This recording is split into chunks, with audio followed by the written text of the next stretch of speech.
Hello ഗിഡോസ്, നമുക്ക് നാടനൊരു beef വരട്ടിയത് ഉണ്ടാക്കിയാലോ. ഇച്ചിരി മസാലകളൊക്കെ എൻ്റെ കയ്യിൽ നിന്നിട്ടതാണ്, നല്ല ടേസ്റ്റാണ് കേട്ടോ.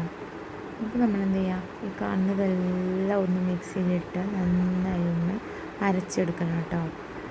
ഉള്ളി, പിന്നെ നമ്മുടെ മല്ലി, കാശ്മീരി മുളക് പൊടി, മല്ലിപ്പൊടി, മഞ്ഞൾപ്പൊടി, പിന്നെ ജീരകം,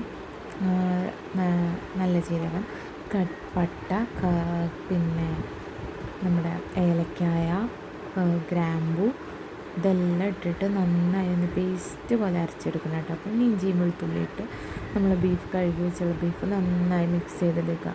ഇതൊരു 3 കിലോനോളം ബീഫുണ്ട് കേട്ടോ. അപ്പം നമ്മൾ മസാല ഒക്കെ അതിന് ആവശ്യമായിട്ടുള്ളത് വേണം എടുക്കാനായിട്ട്. നമ്മൾ അതിന് ശേഷം ഉപ്പിട്ട് കൊടുക്കുക, നന്നായി കുഴക്കുക, കുക്കറിലേക്ക് മാറ്റുക. ഒരു 3-4 വിസിൽ അതിനുള്ളിൽ നമ്മൾ ബീഫ് വെന്ത് സെറ്റായിട്ടുണ്ടാവും. പിന്നെ നമ്മളിതിലേക്ക് ചുവന്നുള്ളി എടുക്കുന്നുണ്ട്, പിന്നെ നമ്മൾ സബോള എടുക്കുന്നുണ്ട്. ചുവന്നുള്ളി കുറച്ച് കൂടുതൽ എടുക്കണേ. നന്നായി വഴറ്റി വന്നതിന് ശേഷം അതിലേക്ക് ഇഞ്ചിയും വെളുത്തുള്ളിയും പേസ്റ്റ് ഇട്ട് കൊടുക്കുക. പിന്നെ നമ്മൾ അതിൽ നിന്ന് കുറച്ച് മസാല മാറ്റി വെച്ചിട്ടുണ്ടായിരുന്നു, പേസ്റ്റ്, അത് ഇതിലേക്ക് ഇട്ട് നന്നായി വഴറ്റി വരുമ്പോൾ നല്ല ബ്ലാക്ക് കളറായിട്ട് വരും കേട്ടോ. ഒരു ബ്ലാക്ക് ബ്രൗണിഷ് കളറായിട്ട് വരും. എന്നിട്ട് നമ്മൾ വേവിച്ച് വെച്ചിട്ടുള്ള ബീഫ് ഇതിലേക്ക് ഇട്ട് കൊടുക്കുക.